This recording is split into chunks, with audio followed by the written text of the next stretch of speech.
KTLA's John Fenolio live in the newsroom with the letter, who wrote it and why. John. Cher, that's right. As Donald Trump tries to unify the GOP, trouble continues to mount as his poll numbers sink and more Republicans refuse to support him. The latest display of disunity coming as Trump stays on script, focusing today on his economic policy.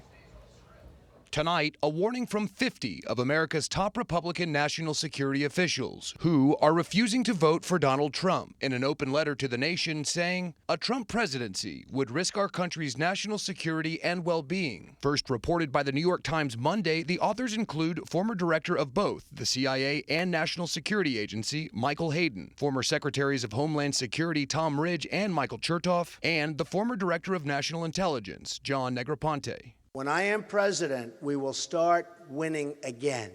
Big league. The same letter also expressed doubts about Hillary Clinton. Trump responded with his own statement, calling the authors part of the failed Washington elite who made the world such a dangerous place. The latest discord within the GOP comes as Trump delivered what his campaign billed as a major economic policy speech in Detroit. We're reducing your taxes from 35% to 15%. He's calling for a 15% cap on taxes for businesses, a moratorium on new business regulations, and he's proposing renegotiating NAFTA. Trump also wants to put the brakes on global trade by pulling out of the Trans-Pacific Trade Deal while cracking down on China. And he's dropped his tax reform plan and adopted the same one proposed by the GOP House. Trump's speech interrupted more than a dozen times by protesters. Today in Detroit, he's got, I don't know, a dozen or so economic advisors he just named, hedge fund guys, billionaire guys, 6 guys named Steve. Hillary Clinton blasting Trump's policies at a campaign event in Florida. He can't escape the math. Economists, left, right, in the middle, all say the same thing.